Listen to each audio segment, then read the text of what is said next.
ప్రభుత్వం మాటలు కోటలు దాటుతుంటే చేతులు గడప దాటడం లేదని మాజీ మంత్రి ఎమ్మెల్సీ వైసీపీ గోదావరి జిల్లాల కోఆర్డినేటర్ బొత్స సత్యనారాయణ ఆరోపించారు. రైతులకు కనీసం ఎరువులు కూడా సరఫరా ఇవ్వలేని దుస్థితిలో ఈ ప్రభుత్వం ఉందని ఆరోపించారు. బుధవారం కాకినాడ వైసీపీ కార్యాలయంలో ఆయన మీడియా సమావేశంలో మాట్లాడారు. ఉదయం లేచింది మొదలు కూటమి ప్రభుత్వంలో మంత్రులు ఎమ్మెల్యేలు దోపిడీ చేయడం తప్ప ప్రజలకు చేస్తున్న సహాయం లేదు అన్నారు. ఈ ప్రభుత్వానికి ప్రజలు గుణపాఠం చెప్పాలని పిలుపునిచ్చారు. పంట వేస్తే ఎరువు లేవు, పంట పండితే గిట్టుబాటు ధర లేదు, ఇది చేతగాని ప్రభుత్వం అన్నారు. ఈ సమావేశంలో మాజీ ఎంపీ వంగ గీత, జిల్లా కలెక్టర్, జిల్లా పార్టీ అధ్యక్షుడు దాడి శెట్టి, రాజా తదితరులు పాల్గొన్నారు.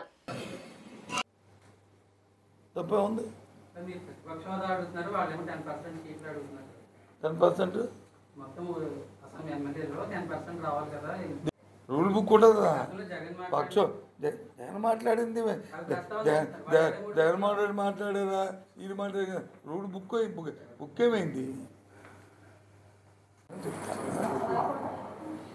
అక్కడ లాగుతుందా మైక్? ఓకేనా?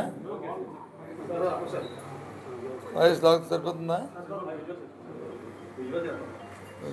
చూసుకోవాలి. మైక్ లేదా? మైక్ లేకపోతే ఆ ఫీలింగ్ రాదు.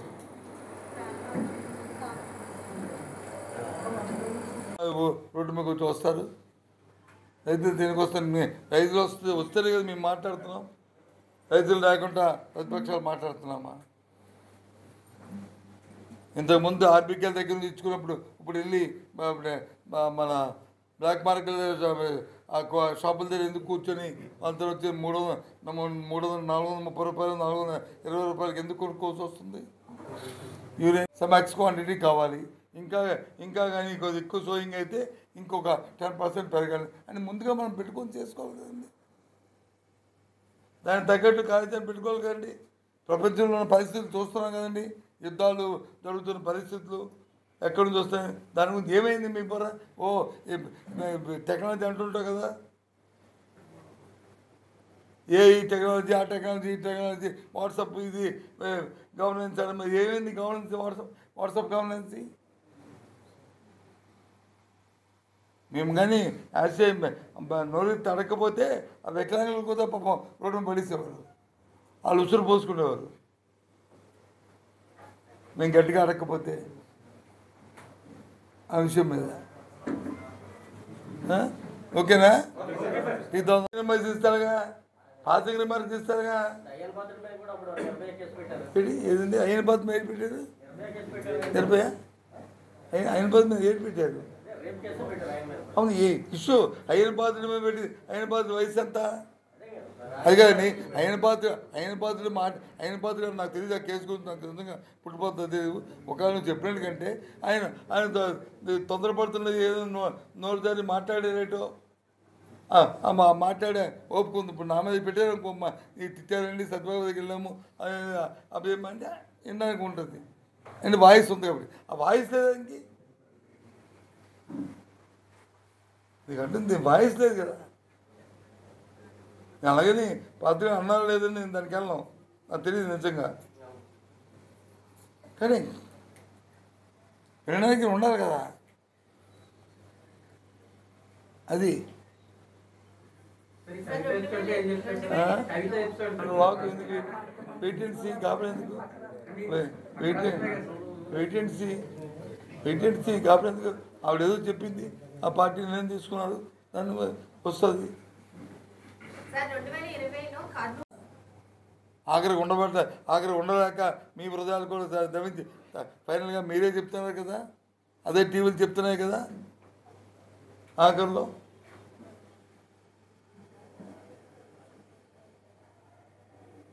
వాస్తవాలకి దగ్గరగా ఉండాలని మా కోరిక. పరిపాలన అంటే ప్రజలు ఇచ్చే అవకాశాన్ని చెప్పిన మాట నెరవేర్చాలి అనేది మా పార్టీ సిద్ధాంతం. అందుకే మేము వచ్చి ఈ డిమాండ్ చేస్తున్నాం. ఈ సూపర్ 6 కానీ సూపర్ 7 కానీ వెంటనే చేయాలి. మహిళలకు ఇచ్చిన మాట నిలబెట్టుకోవాలి. ఏదైతే నెలకు 1500 రూపాయలు ఇస్తానని చెప్పిన మాట ఏదైతే ఉందో, లేదు నిరుద్యోగపతి నెలకు 3000 రూపాయలు ఇస్తానని మాట ఏదైతే ఉందో వాటి కూడా నెరవేర్చాలి. చేయవలసిన ఆవశ్యకత ఉందని చెప్పి నేను డిమాండ్ చేస్తున్నాం. ముఖ్యంగా ఇవాళ రైతాంగం పడుతున్న ఇబ్బందులకి, వాళ్ళు పడుతున్న కష్టాలకి, కనీసం యూరియా ఇవ్వలేకపోయిన మరి ఈ పరిస్థితుల్లో ఉన్న ఘనమైన పరిస్థితుల్లో ఈ ప్రభుత్వాన్ని చూసి జాలేస్తుంది. రైతులు చూస్తే బాధ అనిపిస్తుంది. తిరిగి మాటలు మాత్రం ఎక్కువ మాటల్ని మాట్లాడుతున్నారు. ఇవి కట్టుబట్టి ఆ పని చేయమని రేపు 9వ తేదీన రైతుల తరఫున ఉద్యమిస్తున్న విషయాన్ని మీ ద్వారా రైతాంగానికి తెలియజేస్తున్నాం. కర్నూలేదాం ఉల్లి రైతులకు చెప్పేది వెంటనే తీసుకొచ్చి రైతు బజార్లో పెట్టించి అమ్మించి హాస్టల్ పంపించి అవన్నీ చేసిన ప్రభుత్వం మాది. తెలిసి తెలియక మాట్లాడి వాణిజ్య పంటల కంటే కదా నేను చూశాను. అది ఏ ప్రభుత్వం కూడా ఎప్పుడు పట్టించుకోలేదు. మరోసారి పట్టించు కర్మ ఆ మంత్రి గారి మాటలు. గత 5 సంవత్సరాల్లో అందుకే అడిగాను, ఏ ఒక్క పంటకైనా ఉల్లి కానీ, లేకపోతే అరటి కానీ, మామిడి కానీ, పొగాకు కానీ, చెరుకు కానీ, కోకో కానీ,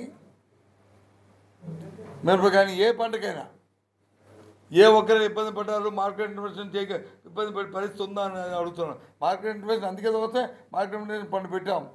కేంద్రం ఇచ్చినా ఇవ్వకపోయినా ఆ ఫండ్తో ఆ కార్యక్రమాలు చేస్తాం. నువ్వు అంటే కేంద్రం అంటావు, కేంద్రం కూటమంటావు, ఏమవ్వదు. చూసాం మిరపకాయ రైతు ఎంత ఇబ్బంది పడ్డారు, చూసాం పొగాకు రైతు ఎంత ఇబ్బంది పడ్డారు. ఇప్పుడు వచ్చి ఉల్లి రైతులు, ఇప్పుడు యూరియా, ఇవన్నీ మీకు రిలేటెడ్ అయినాయి. చిన్న చిన్న సమస్యలు, దాని మీద పర్యవేక్షణ లేక, దాని మీద ఆలోచన లేక ముందు చేయకపోవడం వల్ల వచ్చిన అనర్థాలకి ఇది చెప్పిపోతారుగా.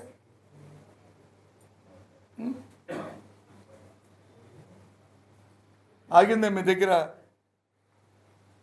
మీ పోర్టు నుంచి ₹2 ఆగిందా? ఆగిందా మిక్కిపోయిందా? మీరే చెప్పండి. నేను తర్వాత నా కామెంట్ వద్దు కానీ అడ్జస్ట్ అయిపోయింది.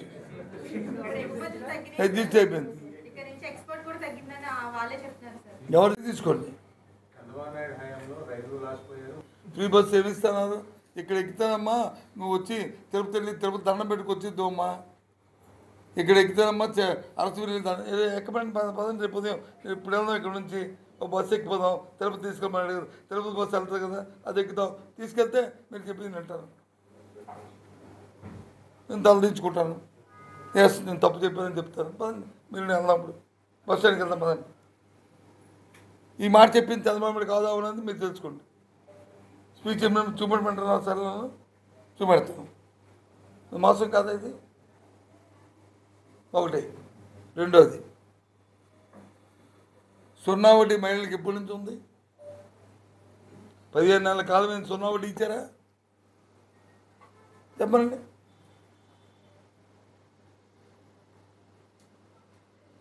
డ్వాక్రా రుణాలు పెట్టుకున్న వీళ్ళకి, సంఘాలకి 0 వడ్డీని ఇప్పుడు గత ప్రభుత్వంలో టెన్షన్గా ఇచ్చామా లేదా? ఇప్పుడు చెప్పండి, అది మోసం కాదా?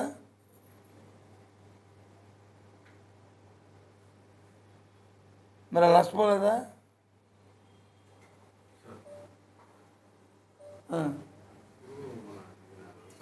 చేతి ఇందాకేం చెప్పాను మీకు, వ్యవస్థలు వచ్చి చేతితో తీసుకుంటున్నారు. దీనివల్ల వచ్చి ఈ అనర్థాలు వస్తున్నాయి. నేను మాట్లాడాను, పోలీస్ ఆఫీసర్ చెప్పాను, నేనేమి నువ్వు సాయం చేయవయ్యా, కేసు తీసివేయని చెప్పలేదు నేను.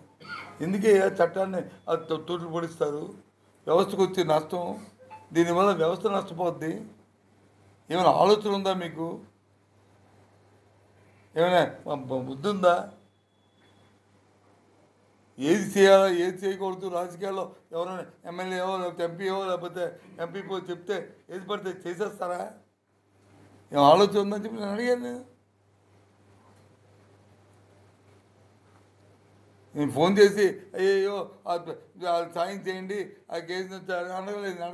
నేను అడిగిన స్టూట్గా ఒకటే, వ్యవస్థకి ఎందుకు అలా చేతితో తీసుకుంటారు? తప్పు కదా. ఏమైనా ఆలోచన ఉందా అసలు మీకు అని చెప్పి అడిగాను. ఎందుకంటే వ్యవస్థ నష్టపెడితే తుచ్చిపోదు, మనల్ని దయించిస్తుంది. ఆ తర్వాత వ్యవస్థను కాపాడుకుంటుగా రాజకీయాల్లో ఉన్నవాళ్ళు రాజకీయాల్లో వ్యవస్థను కాపాడుకుంటూ మీరు కార్యక్రమం చేయాలి.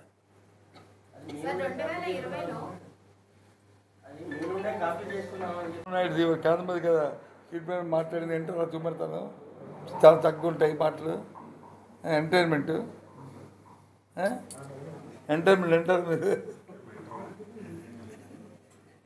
ఎందుకు ఇన్ని ఉంటుంది మాట్లాడతాం, పర్వాలేదు. మీకు ఎంటర్టైన్మెంట్ కావచ్చు చూపెడతాను. ఇవాళ ఏం మాట్లాడుతున్నారు? అదే అంటున్నాను. అందుకే వేస్తే మీరు దాన్ని జెండా ఊపినట్టు అనుకుంటారు. అది ఈ ప్రభుత్వం ప్రమాదకరం అని చెప్పి ఎందుకు చెప్పాం. అంతకుముందు ప్రధానమంత్రి గారు విశాఖపట్నం వస్తే ప్రధానమంత్రి గారిని వేదిక మీద నుంచే మా ముఖ్యమంత్రి గారు మాకు ఇది స్టీల్ ప్లాంట్ అనేది మా అందరి తాలూకా సెంటిమెంట్తో కూడుకున్నది. ఈ ప్లాంట్ అభివృద్ధి మా ధ్యేయం. దయచేసి దీన్ని ప్రైవేటైజేషన్ చేయకూడదని ప్రధానమంత్రిని పక్కన కూర్చోబెట్టుకుని ముఖ్యమంత్రి మాట్లాడారు విశాఖపట్నం స్టేజ్ మీద నుంచి. ఒక్కరోజునే చంద్రబాబు మాట్లాడి చెప్పండి. ఈ మధ్య 2 సార్లు ప్రధానమంత్రి వచ్చాడు, ఎందుకు మాట్లాడలే? అంతెందుకు ఇది కాదు తీర్మానం చేయలేకపోయింది జనసేన పార్టీ. సన్నాయి నొక్కులు నొక్కుతున్నారు, తీర్మానం చేయాలి కదా. మళ్ళీ పైపెచ్చు వాళ్ళు అడిగితే మన సమాధానం ఉండాలి. నేను ఇండస్ట్రీ మినిస్టర్ ఉన్నప్పుడు 2005లో ఏలూరు నీళ్ళు వచ్చి మనం వచ్చి స్టీల్ ప్లాంట్కి వచ్చి వాటర్ ఇస్తాం.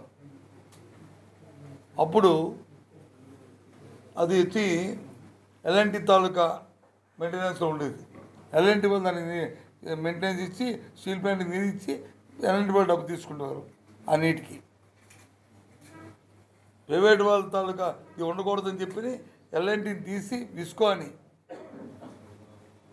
విశాఖ ఇండస్ట్రియల్ వాటర్ సప్లై దాన్ని పెట్టి దాని ద్వారా నీరు ఇస్తున్నాం ప్రభుత్వం ద్వారా. అది చేస్తే ఇవాళ ఉన్నట్టే ప్రైవేట్ చేస్తారుగా.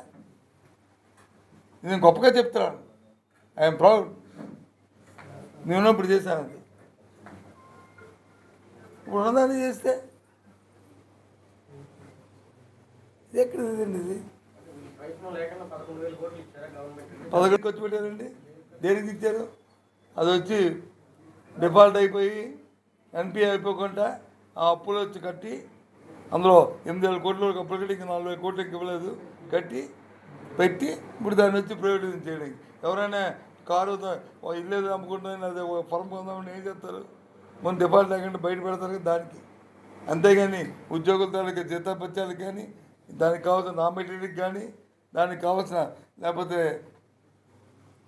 ఈ ఐరన్ ఓర్ ఈ మైన్స్కి కానీ కాదు ఇచ్చింది, అప్పులకి. కాంతమది కదా ట్రీట్మెంట్ మాట్లాడింది అంటే అలా చూపెడతాను. చాలా తక్కువ ఉంటాయి మాటలు. ఎంటర్టైన్మెంట్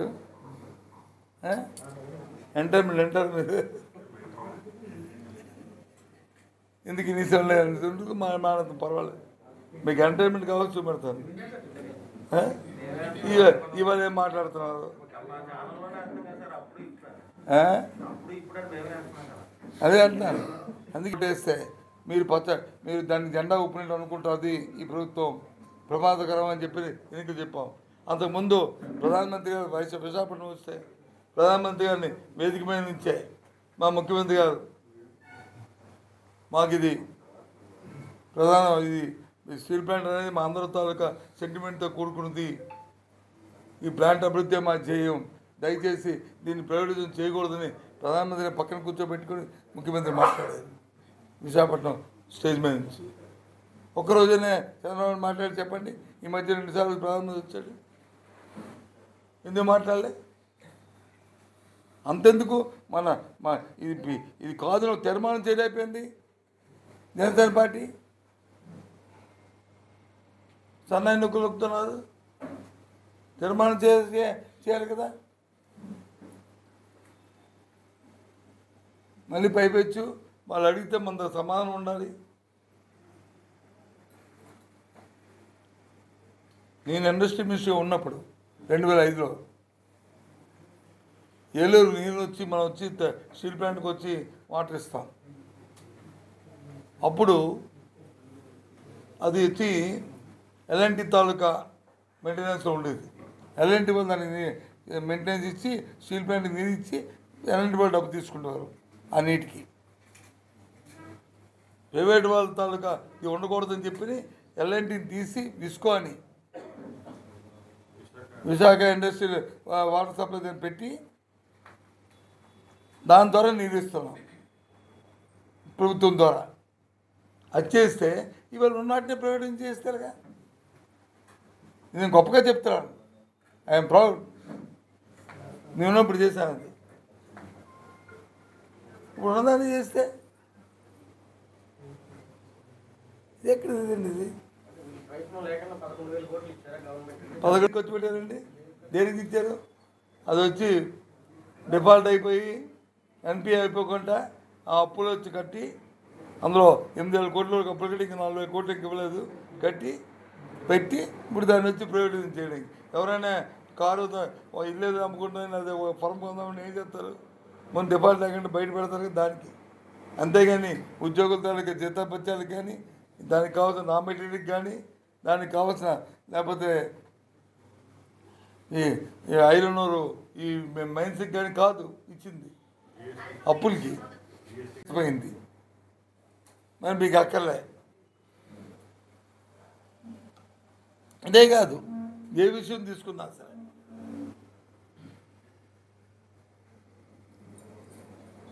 మొత్తం పరిపాలన వచ్చి గాలికి వదిలితే పరిపాలన స్తంభించిపోయింది. ఎక్కడ కూడా పరిపాలన కనుచూపు మేరలో కనిపించట్లేదు. ఏ కార్యక్రమం జరిగినా సరే. అందుకే ప్రధాన ప్రతిపక్షంగా మా బాధ్యతగా ఈ కార్యక్రమం తీసుకున్నాం. పైపొచ్చి నన్ను ఎప్పుడు అంటారు చంద్రబాబు నాయుడు, ఎప్పుడు ఇంతకుముందు ఎప్పుడు ఈ మాట చూడలే. నేను నిన్నే చూశాను ఆయన దమ్ముంటే అని.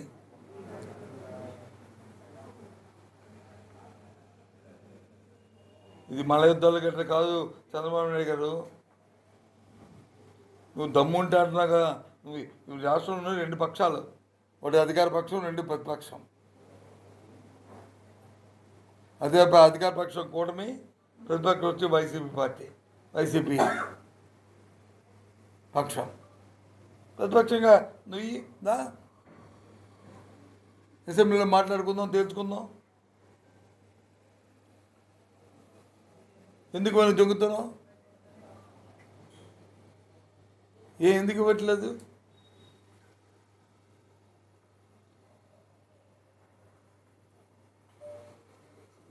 నువ్వు మానేసి ఇప్పుడు తమ్ముడు ఇప్పుడు వచ్చే రైతులు మా కాదు తమ్ముడు అంటే ఉడుపులు ఇది చేసుకోవడం చేయడం. అది వేస్తే దమ్ములు వేసుకోవడం ఇవ్వాల్సిన యూరియా ఇవ్వట్లేదు. నువ్వు ఆ పంటలు పండించుకోవడం నువ్వేం చెప్తావు? ఉడుపుల గురించి దమ్ముల గురించి నీకు ఏంటి? నీకు చేతులు మాటలు గొప్ప, చేతులు ఏదంటే చెప్పినట్టుగా వస్తాయి. కాబట్టి చాలా దురదృష్టం. అందుకే 9వ తారీఖు తేదీన రైతుల పక్షాన రైతులతో కలిపి ఉద్యమిస్తున్నాం. నేను చూశాను మంత్రి గారి మాటలో. వాణిజ్య పంటల కంటే ఎప్పుడు కూడా ఏ పార్టీ కూడా సపోర్ట్ చేయలేదంట. మీరే పత్రికా సోదరులు, మీరు ఇవాళ ఉద్యోగంలోకి వచ్చిన సోదరులు కాదు, ఈ వృత్తిలోకి వచ్చిన వాళ్ళు కాదు. మీరు ఎప్పటి నుంచో 10, 20, 30 సంవత్సరాల నుంచి మీరు వచ్చి దీంట్లో ఉన్నవారు మీ అందరూ కూడా. గత ప్రభుత్వంలో కానీ ఏ పంటకైనా సరే ఏ పంట అయినా సరే గిట్టుబాటు ధర లేక ఇబ్బంది పడుతున్న నేపథ్యాన్ని వస్తే ఇప్పుడే ఒక క్షణంలో 2-3 రోజుల్లో ఆ సమస్య పరిష్కారం చేస్తాం. ఏ సమస్య అయినా సరే. ఈవెన్ కోవిడ్ లాంటి సమస్య వస్తే, ఐటీ పండుగ వచ్చి ఇబ్బంది వస్తే తీసుకుపోయి వెహికల్స్ ఇచ్చి వెస్ట్ బెంగాల్ అటు పంపించి అక్కడ అమ్మించి వాటికి వచ్చి ఆ రైతులను ఆదుకున్నాం. గుంటూరులో ఉన్న పొగాకు రైతులను ఆదుకున్నాం, మిరప రైతుల్ని ఆదుకున్నాం.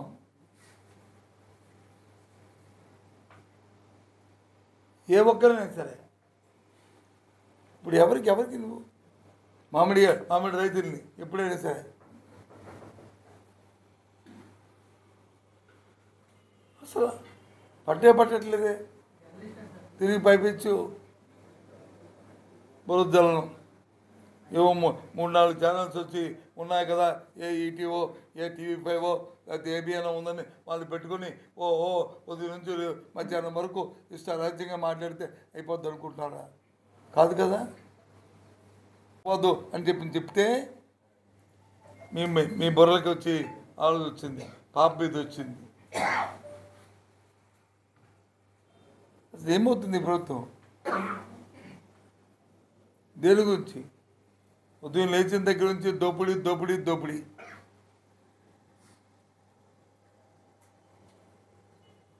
ఏమనంటే అరెస్టులు, చట్టాలను చేతిలో తీసుకొని. సూటిగా ఒకే ఒక్క ప్రశ్న అడుగుతున్నాను. గత 5 సంవత్సరాల కాలం వైసీపీ ప్రభుత్వం యొక్క ఈ రాష్ట్ర అధికారంలో ఉంది జగన్మోహన్ రెడ్డి నాయకత్వంలో. 15 నెలల కాలమైంది కూటమి ప్రభుత్వం చంద్రబాబు నాయుడు నేతృత్వంలో అధికారంలో ఉండి. ఈ 15 నెలల కాలంలో జరిగిన హత్యలు కానీ, మహిళల మీద జరిగిన అఘాయిత్యాలు కానీ, పిల్లల మీద జరిగిన అఘాయిత్యాలు కానీ,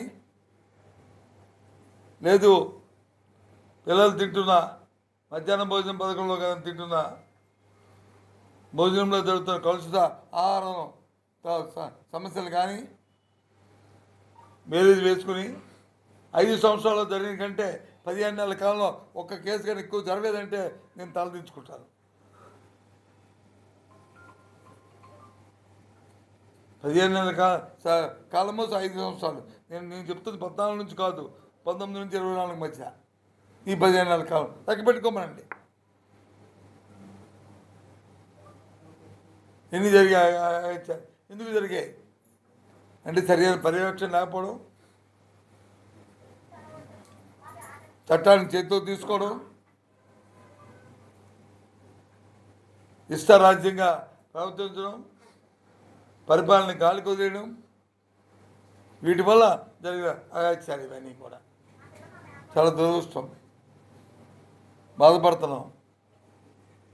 తీవ్రంగా జరిగిన సంఘటనల పట్ల సానుభూతి ఖండిస్తున్నాం. ప్రభుత్వ పరిపాలన విధానాన్ని ఖండిస్తున్నాం. ఇది కాదు, సాంప్రదాయం కాదని చెప్తున్నాం.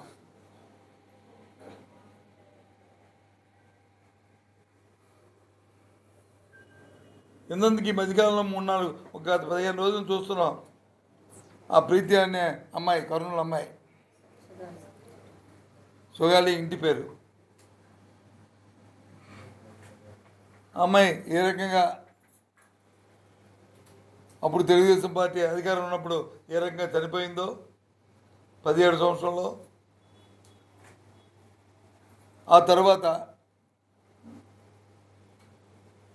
మరి ఆ 2 సంవత్సరాలు వారి తాలూకు పాలనలో ఏ విధంగా ఎంక్వైరీలు జరిగినాయో, తర్వాత మా ప్రభుత్వం వచ్చిన తర్వాత ఒక సిట్ని ఏర్పాటు చేస్తున్న నేపథ్యంలో సిబిఐకి ఇవ్వాలని ఆ తల్లిదండ్రులు కోరితే సిబిఐకి ఇచ్చాం. ఆ కుటుంబానికి ఇవ్వాల్సిన కాంపెన్సేషన్ ఇచ్చాం. ఇవన్నీ ఇస్తే మొన్న చూశాను డిప్యూటీ చీఫ్ మినిస్టర్ గారు మాట్లాడుతున్నప్పుడు ఇవన్నీ మేము ఇచ్చామని చెప్పే పరిస్థితి వచ్చేది. ఎక్కడ తెలుసు మాట్లాడుతున్నారో తెలియక మాట్లాడుతున్నారో సరే, ఎవరు ఇచ్చిన మేమైతే 2019లో జగన్మోహన్ రెడ్డి గారు కర్నూలు వెళ్ళినప్పుడు ఈ కార్యక్రమం చేస్తాం. మళ్ళీ తిరిగి పైపెచ్చు అప్పుడు వచ్చి ఆ పిల్లల్ని పట్టుకొని ఆ తల్లిని పట్టుకొని దేశమంతా తిరిగారు. మేము వస్తే న్యాయం చేస్తాం. 14-15 నెలలు అయింది. అసలు ఆలోచన రాలే బుర్రలోకి. అంటే ఆ రోజు ఎన్నికలు అయిపోయాక ఇప్పుడు 18 సార్లు మీరు ఢిల్లీకి వెళ్ళారే మొన్నటితో కలుపుకొని. మరి ఎందుకు మీరు ప్రధానమంత్రితో ఈ విషయం మీద సంప్రదించి అడగట్లేదు? అడిగితే వారు ఏం చెప్పారు? ఆ విషయాన్ని మీరు ప్రకటించండి. ఎస్, నేను ఇలా మాట్లాడాను, ఇది ప్రైవేట్ అయ్యే సమస్య లేదు. ఏదైతే ఈ 32 డిపార్ట్మెంట్ అవుట్సోర్సింగ్ చేద్దామో అవన్నీ ఆపుతున్నాము, ఈ టెండర్ల ప్రక్రియ ఇవాళతో ఆగిపోద్ది అని చెప్పండి. ప్రజలకున్న అనుమానాన్ని నివృత్తి చేయండి. అది మీ బాధ్యత. అధికారంలో ఉన్న కూటమి ప్రభుత్వం తనకు బాధ్యత. కానీ ఎక్కడ కొరచు మేరలో ఆ అంశం ఎక్కడ కనిపించట్లే. ఈ చంద్రబాబు నాయుడు గారికి కానీ కూటమిలో ఉన్న పెద్దలకు కానీ చచ్చిపోయిన స్వర్గీయ రాజశేఖర గారు ఎక్కడ ఉన్నారో కానీ ఆయన మాట చెప్పేవాడు వచ్చినప్పుడు, ఏదైనా సమయం వచ్చినప్పుడు ఏదైనా ఏడు దాటితే ఏటి మల్లప్ప, ఏడు దాటిపోతే బోడి మల్లప్ప అనే సామెతగా ఎన్నికలప్పుడు వచ్చి ఏవో మాటలు, ఏవో చేతలు ఇష్టం వచ్చానే మాట్లాడి ప్రజలను వచ్చి మభ్యపెట్టి లేని పని సృష్టించి అబద్ధ కల్పన మాట్లాడి ఎన్నికలు అయిన తర్వాత వచ్చి వాటిని పక్కదో పెట్టే పరిస్థితి. ఈ సుమారు ఇవాళకి ఈ రోజుకి 2 లక్షల కోట్ల రూపాయలు అప్పు తీసుకొచ్చింది ఈ ప్రభుత్వం 15 నెలల కాలంలో. ఇది వాస్తవం కాకపోతే చెప్పానండి, నేను ప్రెస్ మీట్ పెట్టి కాదు ఇది చెప్తున్నా, ప్రతిపక్ష కౌన్సిల్లో ప్రతిపక్ష నాయకుడు ఇలా చెప్తున్నాడు, ఇది అబద్ధం, ఇది వాస్తవం కాదు అని చెప్పానండి. మరి తెచ్చిన 2 లక్షల కోట్లు తీసుకొచ్చి మరి ఏదైతే సూపర్ 6 సూపర్ 7 అని హామీలు ఇచ్చారో మరి ఏం జరిగింది హామీలు? ఎందుకది నెరవేర్చకుండా దొడ్డుతోమని వచ్చి వెనకతోమని మాట్లాడుతున్నారు. మొన్నటి రోజున మేము డిమాండ్ చేసి గట్టిగా అడిగి ఆ ఉసురు పోసుకుంటారు మీరు ఆ వికలాంగులకని అంటే ఆ 1,00,000 మంది వికలాంగుల తాలూకా పెన్షన్ తీసింది మళ్ళీ తిరిగి ఆర్డర్ ఇచ్చారు. ఇచ్చిందని సార్ ఆ ఇచ్చిన ఆర్డర్ని సస్పెన్షన్లో పెట్టారు మా బలవంతం మీద, ఆ వాళ్ళు చేసిన యాజిటేషన్ ద్వారా. ఇప్పటికే ప్రకటించాం, మళ్ళీ ఈ విషయాన్ని చెప్తున్నాం. ఎందుకంటే సమయం ఇచ్చాం చాలా దగ్గర. గత 15 రోజులుగా దీని మీద మేము ఏ సందర్భంలో ఎక్కడికక్కడ చెప్పుకొస్తూనే ఉన్నాం. ఫైనల్గా రాష్ట్రం అంతా కూడా ఒకే రోజు నాడు దీని మీద కార్యాచరణని రూపొందించిన విషయాన్ని మీ ద్వారా తెలియజేస్తున్నాం. అంటే 1 కాదు 2 కాదు, మనం చూసాం. మన పక్కనే ఉన్న విశాఖ ఉక్కు, ఆంధ్ర ఉక్కు అనే నాదం. అదేదో ఒక విశాఖపట్నానికి సంబంధించిందే కాదు, యావత్ 9 రాష్ట్రంలో ఆంధ్రులందరికీ కూడా సంబంధించిన ఉక్కు ఫ్యాక్టరీ. 32 మంది బలిదానాలతో వచ్చిన ఫ్యాక్టరీ అది. ఎంతోమంది పెద్ద దానికోసం ప్రాంతీయాలు చేయడమే కాకుండా పోరాటాలు చేసిన నేపథ్యం. మాటలు చెప్తున్నారు మేము దాన్ని ప్రైవేటిజం చేయమని, కానీ చేతల్లో చూసిన ఇప్పుడే 32 డిపార్ట్మెంట్కి 9వ తేదీ నాడే వాటిని ప్రైవేటిజం చేస్తూ వాటికి టెండర్లు కూడా పిలవడం జరిగింది. ఆయా డిపార్ట్మెంట్ అధికారులని అక్కడ తొలగించి అవుట్సోర్సింగ్కి వచ్చి ఇవ్వడానికి వచ్చి పిలవడం జరిగింది. ఈ రకంగా పోయి ఆ తర్వాత మొత్తం వాళ్ళు ఏదైతే నిర్ణయం తీసుకున్నారో క్యాబినెట్ నిర్ణయం ప్రకారం దాన్ని 100% డిస్ట్రిబ్యూషన్ చేయడానికి అది దిశగా ఈ కార్యాచరణ జరుగుతుంది. మా తాలూకా అభిప్రాయం. అందుకే పెద్ద ఎత్తున ఉద్యమం చేయాలని ఆలోచన చేస్తాం. ఒక కార్యాచరణ రూపొందిస్తున్నాం. మొత్తం శ్రీకాకుళం నుంచి తూర్పుగోదావరి వరకు అన్ని నియోజకవర్గాల ప్రజలను చైతన్యం చేసి విశాఖ ఉద్యమం ప్రైవేటిజం కోసం ప్రభుత్వ రంగ సంస్థగా ఉండడానికి త్వరలోనే ఆ కార్యాచరణ కూడా చేపట్టబోతున్నామని మీ ద్వారా ఈ ప్రాంత ప్రజానికి తెలియజేస్తాం. వారి తాలూకా సలహాలు సూచనలు ఎక్కడెక్కడే పెద్దలతో తీసుకొని మాతో వచ్చిన వాళ్ళందరినీ కలిసి ఈ ఉద్యమాన్ని పెద్ద ఎత్తున చేయాలనేది నిర్ణయించుకున్నాం. మొన్నటి రోజు 30వ తారీఖు నాడు పెద్ద ఎత్తున ఆ రోజు 30వ తారీఖు నాడు అయితే 31 అనుకుంటాం, బహుశా 30 ఈ రాష్ట్రంలో కూటమిలో ఉన్న ముఖ్యమంత్రి గారు, ఉప ముఖ్యమంత్రి గారు అందరూ విశాఖపట్నంలో ఉన్నారు.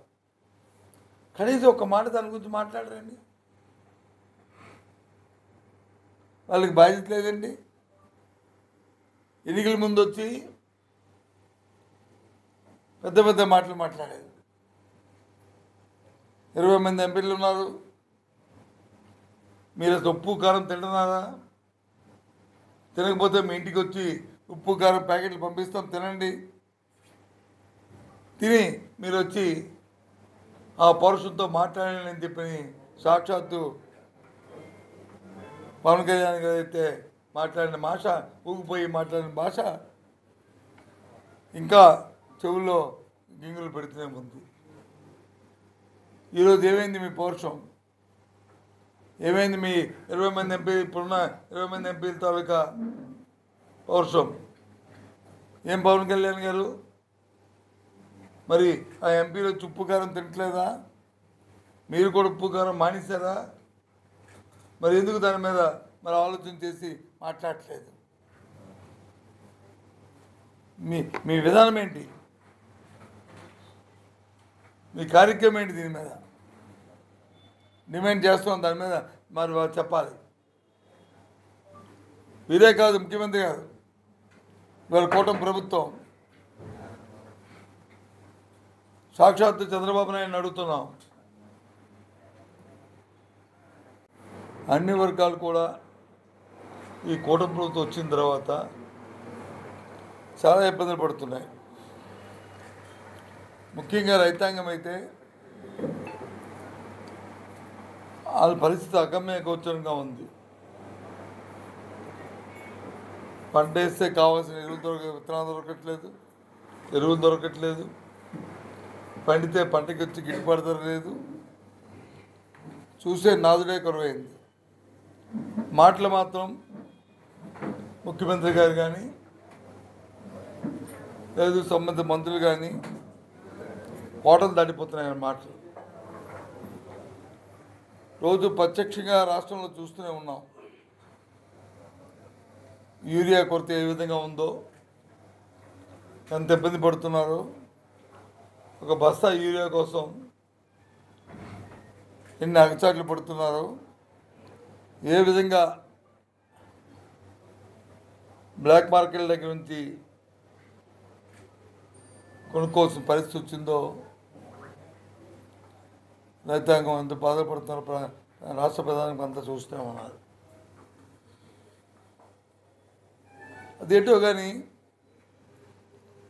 చంద్రబాబు నాయుడు గారు ఎప్పుడు అధికారంలో ఉన్నా ఫస్ట్ ఇబ్బంది పడేది, నష్టపోయేది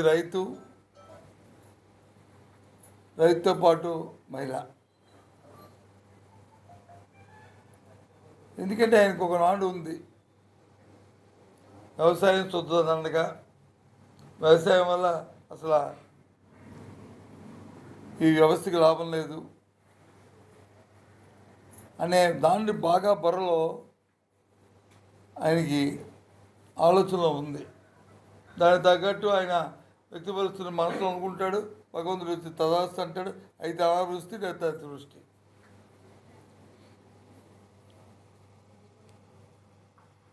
ఎందుకంటే ఏదో కొత్తగా వచ్చిన అధికారంలోకి వచ్చిన నాయకులను అయితే ఆ నాయకుడికి అధికారంలో వారికి పూర్వపరాలు కానీ అనుభవాలు కానీ లేకపోవడం వల్ల, అనుభవరాజ్యం వల్ల కొత్త ఇబ్బందులు రావచ్చు. కానీ చంద్రబాబు నాయుడు అనుభవాల వ్యక్తి. ఈ రాష్ట్రంలో ఎంత సాగు వేస్తున్నారు, ఆ సాగు అవసరాలకి ఏ అవసరాలు ఉంటాయి రాబోయే కాలంలో, ఏ విధంగా వాటిని అధిగమించాలి, కావాల్సిన పరిస్థితులను ఏ విధంగా ముందు చూపుతో అవన్నీ కూడా సేకరించుకోవాలి అనేది ప్రణాళిక ఉంది. ఎస్ఓపి కొత్తది కాదు, అనాదిగా వస్తున్న పరిస్థితి. పోనీ సప్లైకి డిమాండ్ తగ్గట్టు సప్లై లేకపోవచ్చు దేశంలో, మనకు ఉత్పత్తి లేకపోవచ్చు ఫెర్టిలైజర్స్, కానీ ఇంపోర్ట్ చేసుకున్న మరి ఈ దేశంలో ఈ రాష్ట్రంలో ఉన్న ప్రభుత్వం కూటమి ప్రభుత్వమే కదా, మరి వాళ్ళ ప్రభుత్వమే కదా. మరి దేశంలో మిగతా రాష్ట్రాల్లో ఏ రకంగా మరి అవి ఫుల్ఫిల్ చేస్తున్నారు బీజేపీ వాళ్ళ రాష్ట్రాల్లోనూ, మరి ఇక్కడ ఎందుకు జరగట్లేదు? అధికారం స్వాతం ఉండి మరి ఆ నార్థన్ స్టేట్స్లో ఏ విధంగా జరుగుతున్నాయి అంటే శ్రద్ధ లేకపోవడం, వాటి పట్ల నిరాశ చూపెట్టడం, అయిపోయిన తర్వాత వచ్చి చేతులు కాలిన తర్వాత ఆకులు పట్టుకొని రీతిలో చందనంగా ఉంది. అందుకే ఇవాళ పరిస్థితి. ఆ నేపథ్యంలోనే ఇవాళ వైఎస్ఆర్సీపీ పార్టీ, మా పార్టీ ఇప్పటికే చాలా సందర్భాల్లో చాలా